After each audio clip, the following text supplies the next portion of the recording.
10 টাকার একটা বিস্কিট দিয়ে অবাক করার মতো খাবার না বানিয়ে নিলে তো বুঝতে পারতাম না। কোনো জেলেটিন বা আগার আগার পাউডার কোনো কিছু ছাড়াই কিন্তু 10 টাকা দামের একটা বিস্কিট দিয়ে চকো ফ্লেভারের যে কেউ কিন্তু এই পুডিংটা বানিয়ে নিতে পারেন। চলুন তাহলে রেসিপিটা শুরু করা যাক। খুবই সহজ আর মজার, 10 টাকা দিয়ে কিন্তু এই রেসিপিটা বানিয়ে নেওয়া যাবে। শুরুতেই আমি বলে দিলাম, এক প্যাকেট বিস্কিট কিন্তু আমি একটু ভেঙে টুকরো করে নিলাম। নেওয়ার পর প্রথমে এখানে পানি দিয়ে নিলাম 2 কাপ পরিমাণে। দিয়ে দিচ্ছি স্বাদ অনুযায়ী চিনি। দিয়ে দিচ্ছি এখানে আমি 1 চা চামচ গুঁড়া দুধ।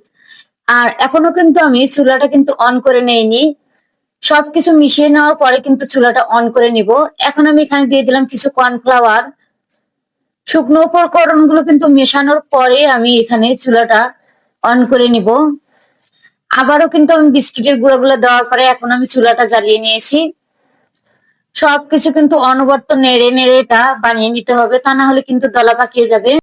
এই রেসিপিটা বানিয়ে নেওয়া কিন্তু খুবই সহজ, যে কেউ কিন্তু চোখের পলকে এটা বানিয়ে নিতে পারবে অল্প সময়ে, ঝামেলা ছাড়াই। চকো ফ্লেভারের যদি একটা পুডিং বানিয়ে নিতে পারেন, বাচ্চারা দেখবেন যে অনেক মজা করে কিন্তু এটা খেয়ে নেবে।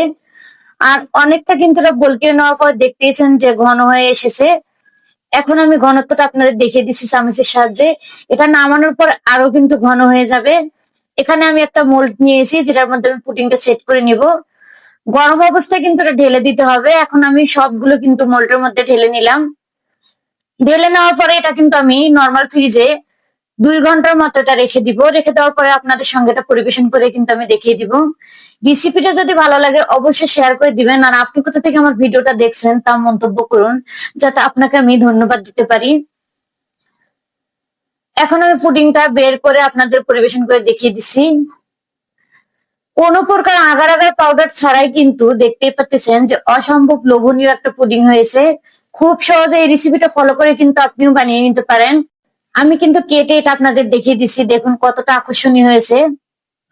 বাসায় যদি বাচ্চারা থাকে তাহলে নো চিন্তা, কিন্তু এটা দেখবেন যে এতটাই মজা করে খাবে। আর বড়রাও কিন্তু একটা বিস্কিট দিয়ে এত মজার একটা পুডিং হয় আমি তো ভাবতেই পারতেছি না।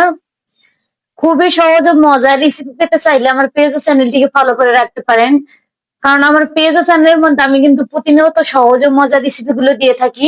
10 টাকা দিয়ে একটা বিস্কিট নিয়ে এসে একবার হলে বাসায় একটা ট্রাই করে দেখবেন, আশা করি একদম রেজাল্টটা পারফেক্ট আসবে। দেখুন কতটা লোভনীয় হয়েছে। আশা করছি আজকের এই রেসিপিটা আপনাদের কাছে ভালো লেগেছে। অনেকেই কিন্তু চিন্তা করে যে আগার আগার আর জেলোটিন ছাড়া পুডিং বানিয়ে নেওয়া যায় কিনা। এই রেসিপিটা দেখে আপনারা অবশ্যই বুঝতে পেরেছেন। সবাই ভালো থাকবেন, সুস্থ থাকবেন। আবারও কোনো নেক্সট রেসিপি নিয়ে আপনাদের সঙ্গে কথা বলবো। আজকের মতো পর্যন্ত, আল্লাহ হাফেজ।